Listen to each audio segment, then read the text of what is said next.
안녕하세요.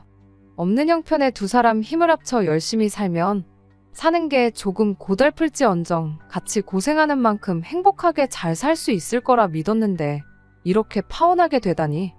결혼 준비하면서 파혼하는 사람들이 그렇게 많다는데 그게 제 이야기일 줄은 한 번도 생각해 본 적 없었어요. 말씀드렸다시피 저희 집이나 예비신랑 집이나 형편이 그렇게 넉넉한 편은 아니에요. 굳이 따진다면 저희 집이 예비신랑에 비해서 조금 더 나은 편이긴 해요. 재산이나 그런 게 더 많아서 형편이 낫다기보단 저는 외동인데 예비신랑은 밑으로 동생이 둘이나 더 있거든요. 예비신랑이 취직하자마자 집에서 나와 혼자 지내고 있는 것도 그 이유가 가장 커요. 부모님 집에서 살면 생활비야 조금 덜 들겠지만 동생들 용돈 챙겨주고 부모님 생활비 보태드리고 하면 모으는 돈이 하나도 없겠다 싶었고 차라리 월세 20만 원 내고 혼자 지내는 게 더 싸게 먹힌다는 계산이었거든요. 저도 직장 생활 시작하면서 그때부터 집에서 나와서 살기 시작했어요. 하지만 예비신랑과는 상황이 많이 달랐죠. 일단 독립해 나올 때 집에는 단순히 출퇴근 문제 때문에 독립을 하는 거라고 설명하긴 했지만 저는 예비신랑과는 반대로 저희 부모님이 어떻게든 저를 도와주고 싶어 하시는 게 부담이 돼서 집을 나온 이유가 더 컸습니다. 제가 직장이 생긴 만큼 부모님을 도와드려도 모자랄 판국에 괜히 저 때문에 안 먹어도 그만인 고기 반찬 끼니마다 하나씩 챙겨주시려고 하고 어떻게든 제가 월급을 받는 대로 고스란히 모을 수 있게 자꾸만 안 해도 되는 지출을 하려고 하시는 부모님이 반대로 부담이 돼서 집을 나온 이유가 더 컸어요. 20대 중후반 많지 않은 나이로 결혼을 결심하게 된 게 서로 각자 다른 이유긴 했지만 어쨌든 집에서 나와 독립된 인생을 살고 싶었던 이유도 컸습니다. 게다가 두 사람 다 집에서 나와 살고 있는데 결혼해서 한 집으로 살림을 합치면 얼마 안 되긴 하지만 한 사람분 월세나마 줄일 수 있고 결혼 전에 돈 모아서 결혼하나 결혼하고 나서 돈을 모으나 그게 그거라는 생각도 들었거든요. 결혼하고 나서 돈을 모은다면 가정이 생긴 만큼 저희들도 더 아껴 쓰게 될 테고 양가 집에서도 결혼해서 살림 꾸리고 있는 자식들에게 경제적인 지원을 쉽게 기대하지 못할 테니까. 여러모로 결혼을 하루라도 일찍 하는 게 낫다는 판단이었습니다. 조금 이기적으로 보일지는 몰라도 일단 우리가 당장 돈 얼마 들이면서 생색내는 것보다 한 살이라도 어린 나이에 바짝 고생해서 하루라도 빨리 안정된 가정을 꾸리는 것이 당장 양가 집에 돈 얼마씩 도와주는 것보다 순서가 먼저다라고 생각을 했기 때문이에요. 그렇다 보니 결혼할 때 부모님 도움은 기대도 안 하고 있었습니다. 둘이 있는 돈 없는 돈 끌어모아 월세에 새들어 살지언정 부모님 도움 없이 두 사람 힘만으로 한번 잘 살아보자고 결혼을 준비하고 있었죠. 결혼을 이른 나이에 하기로 한 만큼 저희 주머니 사정이 넉넉한 편은 아니었습니다. 제가 모아놓은 돈이 2천에 일할 때 필요해서 구매한 중고차 한 대가 전부였어요. 예비 신랑은 현금으로만 3천을 가지고 있었고요. 그래도 이쪽 지역이 10평대 오래된 아파트를 전세로 잘 구하면 1억 정도면 들어갈 수 있는 그런 지역이다 보니 둘이서 합쳐 5천이 그렇게 쪼들린다는 느낌은 없었습니다. 대출 5천 받아서 이자 내는 거나 한 사람분 월세 내는 거나 거기서 거기니까 그렇게 월세 낸다는 심정으로 차곡차곡 돈을 모아서 조금씩 집을 넓혀나가면 된다고 생각했어요. 우리 부모님 세대가 그랬던 것처럼 한번 맨 땅에 헤딩 한번 해볼 생각이었습니다. 꿈도 그렇게 큰 편도 아니었어요. 월급 모아서 살 수 있는 집이 요즘 세상에 한계가 있잖아요.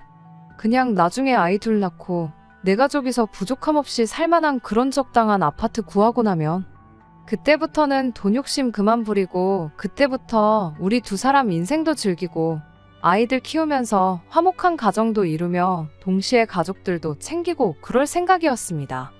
결혼 날짜를 비수기로 잡으면 또 생각보다 많이 아낄 수 있었다 보니 결혼식 날짜 잡는 것도 서두를 게 없었죠. 그렇게 어떻게든 결혼 비용도 한 푼이나마 더 아낄 생각하면서 이리저리 백방으로 알아보면서 한참 결혼 준비를 하고 있었어요.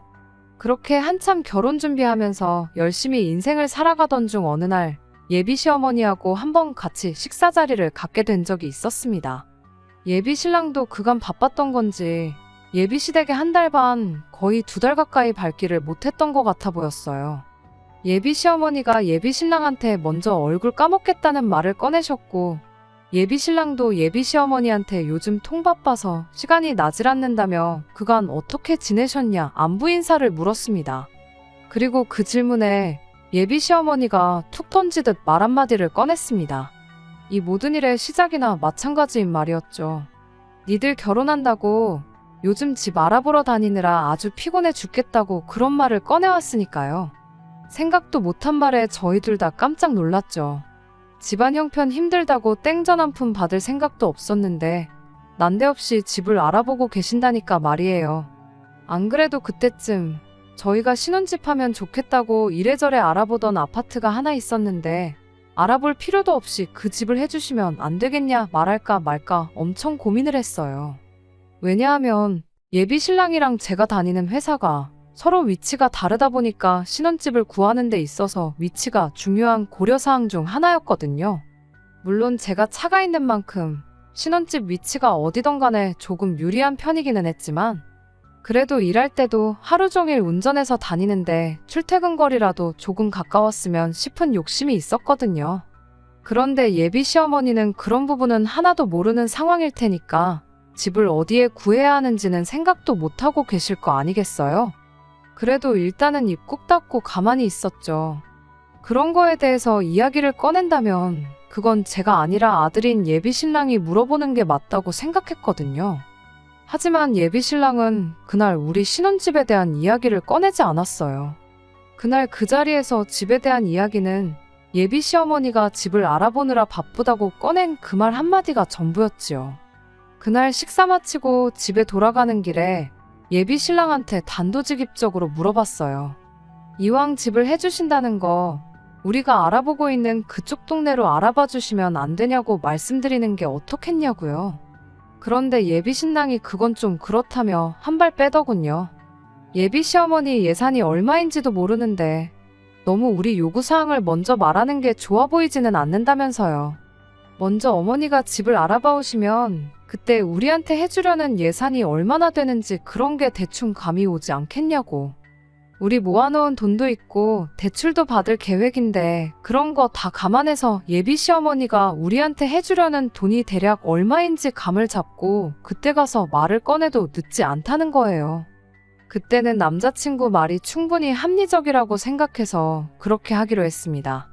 뭐 저라고 당장 2천만 원 가진 게 전부인데 거기다 대고 감이 좋다 배가 좋다 하는 것보다 나중에 결혼했을 때 시어머니와의 관계나 그런 것까지 생각해보면 일단 당장 내 의견을 고집하지 않는 게 좋다는 생각이었거든요. 그리고 저는 그 길로 부모님 댁에 들러서 이 이야기를 전했어요. 저희 부모님께서는 집까지 해준다는데 딸 자식 시집 보내는 입장에 아무것도 안 해서 보낼 수는 없지 않냐며 그 주에 노후 자금으로 준비하고 계시던 적금에 보험도 몇 개 해지해서 현금 4천만 원을 만들어 주셨습니다. 예비 시댁에서 신혼집을 얼마짜리를 해줄지는 모르겠지만 그래도 부모님 돈 4천에 내 돈 2천. 차 한 대 이렇게 가져가면 그래도 26 나이치고 충분히 손 부끄럽지 않게 가져가는 거라 생각했어요. 그런데 또 이렇게 부모님 지원을 받고 나니까 여유가 생긴 만큼 욕심도 생기더라고요. 부모님이 돈을 해주신 만큼 제 돈에 남자친구 돈까지 합치면 거의 1억에 가까운 거금이 되었잖아요. 예비 시어머니가 집을 해준다고 한다 치면 암만 그래도 30평대 아파트를 턱하니 해줄 형편이 안 되는 거 뻔히 아는데 해주셔봐야 저랑 예비 신랑이 알아봤던 그 10평대 아파트 정도 해주시는 게 최대일 테고 그 10평 남짓한 집에 신혼살림으로 1억을 채우는 게 사실상 말도 안 되는 일이잖아요. 예비 신랑 돈은 따로라고 쳐도 앞으로 결혼식 하면 축의금 들어올 것도 있고 결혼 비용으로 나가는 돈도 이래저래 본전은 치게 될 텐데 그렇다고 당장에 1억이나 되는 큰 돈을 그냥 통장에 묶어두고 놀릴 수도 없는 노릇이기도 했고요. 그래서 그냥 예비 시어머니가 집을 알아봐 줄 때까지 기다리는 게 아니라 아싸리 예비 시댁에서 집으로 해주려던 돈에 우리 돈까지 전부 합쳐가지고 이참에 그냥 대출도 하나 받지 않고 적당한 아파트 하나를 매매하면 좋겠다 싶었습니다. 그렇게 하면 예비 신랑과 저희 인생 계획에 있어서 몇 년은 절약하고 들어가는 거나 마찬가지였거든요. 전세로 시작해서 최대한 돈을 모아가지고 더 좋은 집으로 이사 나가는 그 계획에서 시작 단계부터 몇 단계 뛰어넘을 수 있는 건데 이보다 더 좋은 방법이 또 있겠나 싶었죠. 그렇게 예비 신랑에게 우리 집에서도 4천을 지원해주기로 했다는 그 기쁜 소식을 전하며 제 생각도 동시에 이야기했어요.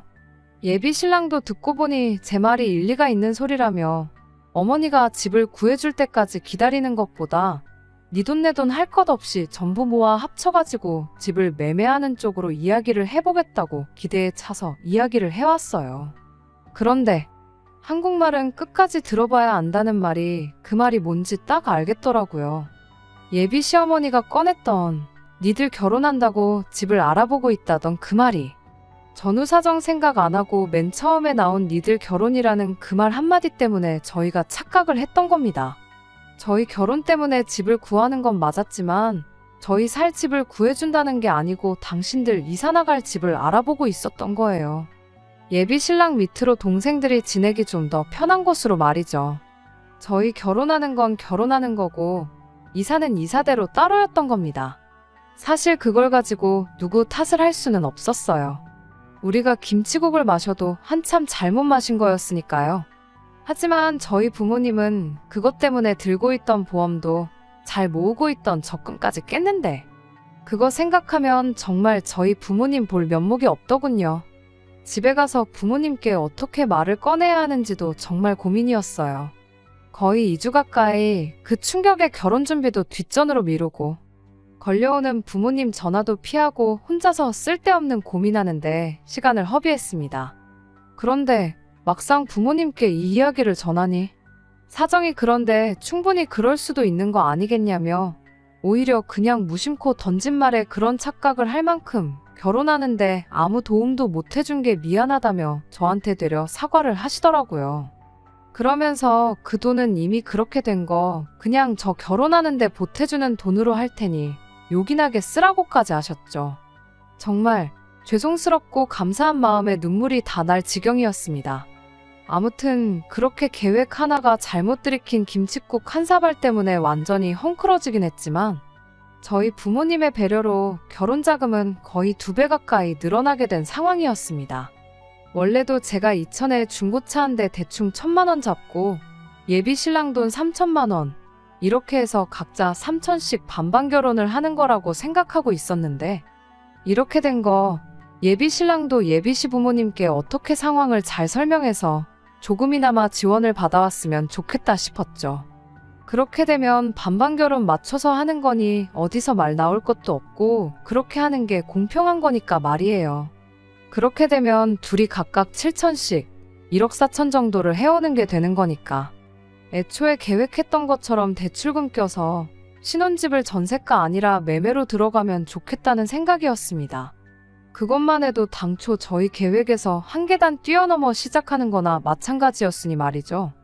당장 신혼살림이야 혼자 살면서 쓰던 거 가져와서 쓰다가 여유 생길 때마다 하나씩 바꿔나가면 그만인 거고 결혼 비용은 축의금 들어오는 걸로 본전은 뽑을 수 있다고들 하니 그렇게 하는 것만큼 또 좋은 방법이 없겠다 싶었거든요. 그런데 제가 결혼이라는 걸 너무 쉽게 생각했었나 봅니다. 정말 백번양보해서 예비 신랑이 집에서 그 어떤 지원을 못 받아온다고 해도 저는 아무 상관없었어요. 집에서 지원금 받아와서 반반 결혼하자고 한 것도 순전히 저 혼자만의 생각이었으니까요. 애초에 집에서 아무 지원을 받지 않고 결혼하기로 한 건데 이제 와서 집에 가서 4천만 원 받아오라고 한다면 예비 신랑 입장에서는 충분히 난감할 수도 있다는 생각이었습니다. 그러니 사실 아무 지원을 못 받아온다고 해도 그걸 가지고 예비 신랑을 원망하거나 탓할 생각이 전혀 없었어요. 그냥 4천만 원 더 대출받아서 이자 조금 더 내면 되는 일이라는 생각까지 가지고 있었죠. 그런데 혹시나 싶어서 꺼낸 지원금 이야기에 오히려 예비 신랑은 제가 생각했던 것과 정반대의 반응을 보여왔습니다. 갑자기 어디서 장남 효자병에 제대로 걸려버려가지고 온 거예요.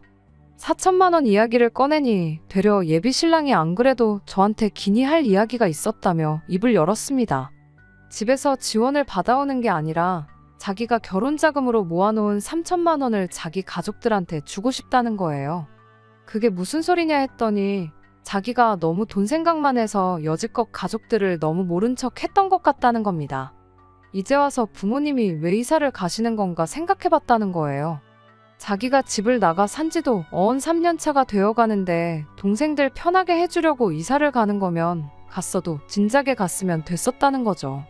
그래서 그 이유를 예비 시어머니한테 여쭈어 봤는데 어머님 대답이 이랬답니다. 혹시나 예비 신랑이 혼자서 사는 게 너무 고달프고 힘들면 집에 돌아오고 싶어 하지 않을까봐 이사를 못했다는 거예요. 예비 시댁이 예비 신랑이 다니는 회사랑 거리가 그나마 가까운 편이거든요.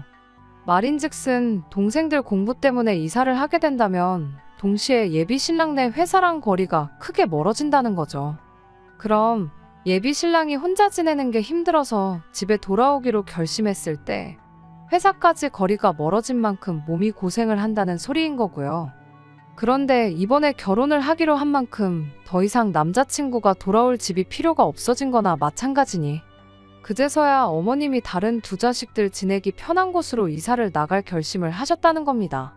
자기는 그간 가족들한테 돈 얼마씩 쓰게 될 게 싫어서 집을 뛰쳐나온 건데 정작 내 가족들은 자기 때문에 불편하고 힘든 거 감수하고 버티고 있었던 거 아니겠냐고. 한동안 그거 생각하니 밥도 잘 안 넘어가고 그랬다더라고요. 그러다 제가 부모님께 예비 시어머니가 알아보고 있다던 집이 우리 신혼집이 아니라 새로 이사갈 집이라던 말을 어떻게 꺼내야 하나 고민하던 그 사이에 예비 신랑은 어머님을 따라서 가족들과 새로 이사가기로 했다는 집을 따라다녀왔다는 겁니다. 위치적으로 보나 뭘로 보나 먼저 살던 집보다 좋았는데 딱 하나 마음에 걸리는 게 있었다는 거예요. 그 집에 먼저 살던 사람이 아파트가 지어졌을 때부터 여지껏 쭉 그 집에서 살았답니다. 어르신분이라 집이 썩어가는데도 아랑곳하지 않고 집 한 번 안 고치고 쭉 말이에요. 그래서 집골이 아주 말이 아니었다는 겁니다. 벽지 여기저기 가구가 놓여있던 자리 뒤쪽으로 곰팡이가 쓸어있고 샤시도 녹이 슬어서 썩어있다고 해도 무방할 정도로 말이에요. 그래서 생각한 게 얼마 못 모아놓은 자기 돈이나마 가족들한테 전부 주고 싶다는 겁니다. 그 돈으로 집 고쳐서 살라고 말이에요. 곰팡이 쓸어있는 부분은 벽지로 새로 덮는다고 나아지는 게 아니라더라고. 그게 또 건강에도 그렇게 안 좋다지 않냐면서 결혼하면서 마지막으로 가족들한테 큰 거 선물 하나 해주고 싶다는데 마음이야 이해가 가지만 어이가 없었어요. 우리가 일찍 결혼하기로 정했던 게 그만큼 빨리 가정을 꾸려서 우리 삶의 안정도 찾고 그걸 기반으로 가족들도 도와주기로 했고 그런 거잖아요. 그러니까 말인즉슨 마지막으로 도와주자는 게 아니라 시작부터 있는 돈 다 퍼주고 시작하겠다는 소리나 마찬가지였죠. 여지껏 가족들한테 땡전 한 푼 주기 싫다고 독립해 나와서 살았으면서 이제 와서 그게 후회된다고 얼마 안 되는 돈이나마 전 재산을 퍼주겠다고 하니 어이가 없었죠. 예비 신랑한테 나라고 우리 부모님 안 도와주고 싶겠냐고. 일단 우리가 먼저 자리를 잡는 게 우선이고 도와드리는 건 그 다음이 되는 거 알고 있지 않느냐고 했더니 그 말에 한다는 소리가 글쎄. 제가 부모님한테 받아온 돈 4천을 안 쓰고 돌려드리면 똑같아지는 거 아니냐입니다. 그게 무슨 어린 반푼어치도 없는 소리냐 했죠. 그랬더니 예비 신랑이 이해가 안 되냐면서 그 돈을 돌려드리면 저희 부모님한테는 여유자금이 4천이나 생기는 거 아니냐고. 자기가 가족들한테 자기 돈 해주는 거랑 따지고 보면 똑같은 거 아니냐는 거예요. 어이가 없어서 너는 계산을 할 줄 모르는 거냐 아니면 네 편한 대로 계산을 하고 있는 거냐 한마디 따졌습니다. 애초에 없던 돈이 생긴 건데 나는 0이 되는 거고 너는 마이너스가 되는 건데 그게 어떻게 똑같을 수가 있냐고 계산 똑바로 하고 떠들라고 했죠. 멍청이가 아니고서야 계산을 그렇게 할 리가 없을 텐데 예비 신랑도 그걸 상정 못했다고 생각하지는 않습니다. 그냥 이제 와서 가족들한테 어떻게 퍼주고 싶으니 말도 안 되는 억지를 부리는 거라고 생각했어요. 아니나 다를까 예비 신랑이 입에 거품을 물면서 저한테 따지고 들더라고요. 어차피 그 돈 없이도 하기로 했던 결혼인데 이제 와서 그게 뭐가 중요하냐고요. 세상에 돈 3천씩 들고 결혼하는 사람들이 어디 있냐고. 자기 3천이 있으나 없으나 그렇게 큰 차이는 없다는 겁니다. 당초 계획이 전세대출 받아서 1억짜리 집에 들어갈 계획 아니었냐고. 5천을 대출받나 1억을 대출받나 이자 내는 거 계산해보면 그렇게 큰 차이가 나는 것도 아니랍니다. 그러니 정 모으면 부모님 돈도 돌려드리고 저도 제 모은 돈까지 부모님한테 드리라고. 그리고 아예 돈 빵원으로 한번 시작해보자면서 끝까지 자기 돈은 가족들을 위해 써야만 하겠다네요. 이날이 때껏 가족들한테 땡전 한 푼 해주는 게 아깝다고, 혼자 지내는 월세에 생활비까지 부담해가며 혼자 쓰고 싶은 대로 펑펑 쓸 때는 언제고, 이제 와서 갑자기 장남 효자병이 걸려서 가족들한테 퍼주지 못해 안달이냐고. 그렇게 가족들 생각에 눈물이 앞을 가리면 그냥 맨몸으로 결혼하는 게 아니고 지금부터라도 가족들 뒷바라지 하면서 살라고 결혼도 없었던 일로 하자고 한마디 해줬습니다. 그런 제 말에 예비 신랑은 눈 하나 깜짝 안 하고 그러자고 되려 큰 소리를 치더군요. 결혼 준비만 거의 반년을 넘게 하고 있었는데 그 기간이 무색하게 파혼하고 끝내버리는데 단 하루밖에 걸리지 않았습니다. 처음에는 진짜 파혼하게 된 건가 싶고, 연애 시작했을 때부터 결혼 준비하던 때까지 일들이 다 거짓말 같고 믿을 수가 없었는데 며칠 지나지 않아서 그런 마음은 사라지고 오히려 속이 후련해지더라고요. 시작부터 이 모양인데 앞으로 봐야 할 더러운 꼴 생각해보면 차라리 이렇게 된 게 나중 가서 같은 이유로 이혼하는 것보다 100번 나은 게 아닌가 싶었거든요. 그런데 그렇게 일주일 지나서 예비 신랑이 저희 집까지 찾아와 저한테 싹싹 빌기 시작했어요. 집단에는 연애하면서 몇 번 말다툼했던 거랑 똑같은 거라 생각했나 봐요. 그런데 며칠이 지나도 제가 연락도 다 무시하고 그러고 있으니 사태의 심각성을 그제서야 깨달았는가 보더라고요. 그날 사과를 했어도 모자랄 판에 이젠 파혼으로 협박까지 하려는 사람인 걸 알았는데 이런 사람과 결혼할 이유가 하나도 없다 싶었어요. 그렇게 예비 신랑한테 구질구질하게 집까지 찾아오지 말라고 가서 가족들 뒷바라지나 실컷 해주라고 속 시원하게 한마디 해주고 얼굴에 소금까지 뿌려줬어요. 재수 온 붙는다고 얼른 꺼지라고요. 26 나이로 부모님 신세지기 싫다고, 걱정 끼쳐드리기 싫다고 뭐 하나 가진 거 없는 상태에서 결혼하려고 했던 게 참 후회가 됩니다. 오히려 그것 때문에 부모님이 제 걱정만 실컷 하게 만든 격이니 말이에요. 옛날이면 진작에 결혼해서 벌써 애도 있을 나이긴 하지만 지금은 그렇게 많은 나이도 아니잖아요. 어린 나이로 이혼녀 딱지 달고 사는 것보다야 이렇게 파혼해서 인생의 두 번째 기회를 얻은 게 오히려 다행이다 싶습니다. 늦은 나이도 아닌데 천천히 제 능력 쌓아가고 좀 더 준비해서 그 인간보다 좀 더 제대로 된 동반자를 찾으려고요. 예비 신랑은 끝내 자존심 지키려고 했던 건지 여태 모은 돈으로 끝내 가족들 새로 이사간 집 리모델링을 해줬는가 보더라고요. 아들이 파혼까지 해가며 고쳐준 집인데 아무쪼록 가족들이 알콩달콩 그 집에서 행복하게 지냈으면 좋겠습니다. 끝까지 들어주셔서 감사합니다. 오늘의 사연은 여기까지입니다. 구독과 좋아요, 알람 설정 부탁드리고 더 좋은 사연으로 다시 찾아뵙겠습니다. 감사합니다.